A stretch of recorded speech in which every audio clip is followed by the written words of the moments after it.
Bonjour, je vais vous parler aujourd'hui d'un sujet assez sensible, mais qui touche à peu près toutes les femmes, jeunes, moins jeunes, petites, grandes, claires, foncées, riches, moins riches, diplômées ou non, belles, non belles, moches, non moches.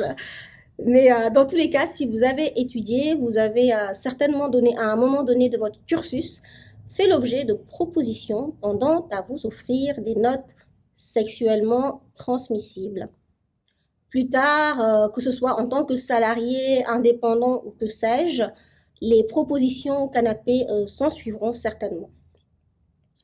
Souvent, ces propositions ne sont pas très explicites, elles sont très subtiles et vous allez vous demander quelle est la réelle intention de celui qui les fait.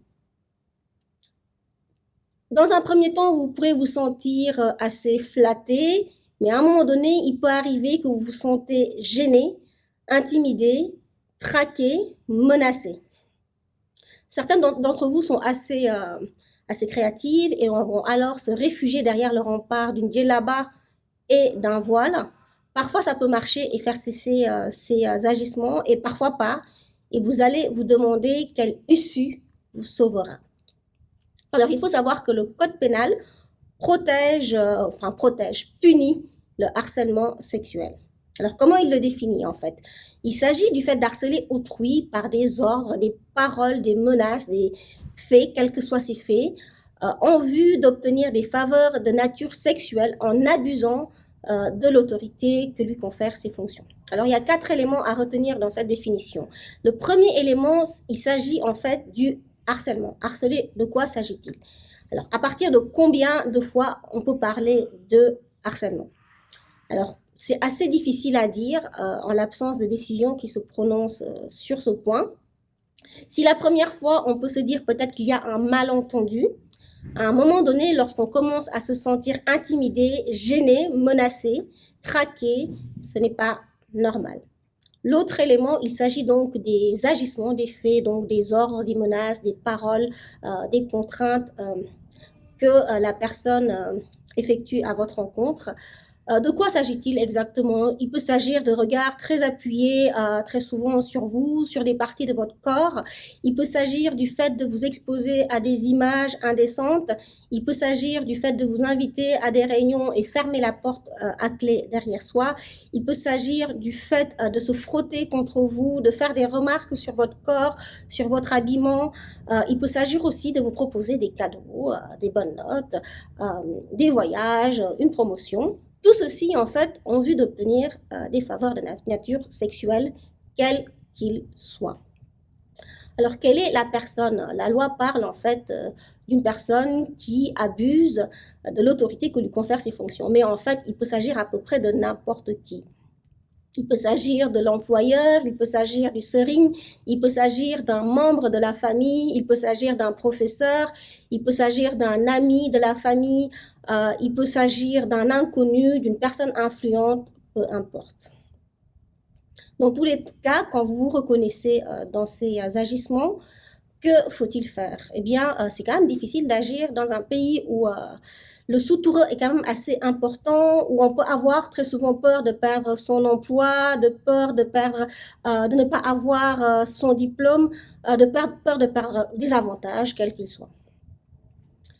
Mais ne pas agir aussi, c'est cautionner d'une certaine manière les actions du harceleur. Et il va continuer à vous harceler ou il va poursuivre avec une autre personne.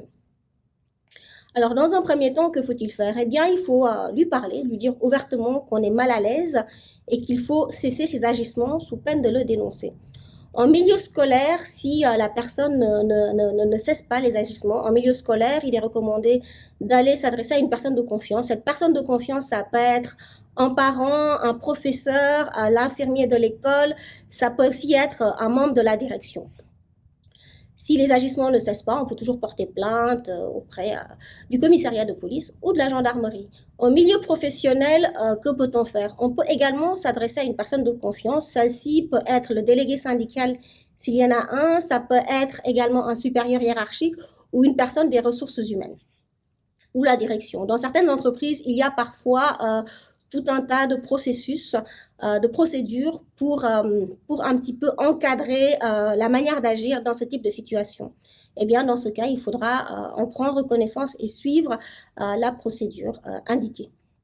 Dans tous les cas, il est important de se réserver des preuves. Donc, les preuves des agissements du harceleur, ces preuves, ça peut être des audios, des vidéos, des SMS, des emails, des écrits, ou même des personnes qui ont été présentes lorsque vous subissiez donc ces faits de harcèlement.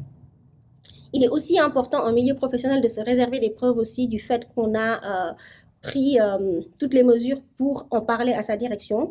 Donc cette preuve, ça peut être fait par email, par écrit, enfin peu importe, parce que l'employeur a une obligation de vous garantir un environnement de travail sécurisé. S'il ne le fait pas, il est en faute. Voilà. Dans tous les cas également, vous pouvez toujours porter plainte. Aussi, que risque l'auteur des faits si la plainte aboutit? Eh bien, les peines vont entre 6 mois à 3 ans de prison et il encourt également des amendes entre 50 000 à 500 000 francs CFA. Si la victime a moins de 16 ans, eh bien, la peine de prison sera d'office de 3 ans. Dans la réalité, souvent, on n'en arrive pas à une plainte ni même à une peine de prison parce que on est encore dans un pays où le soutoureux fait que on ne dénonce pas ce type d'agissement.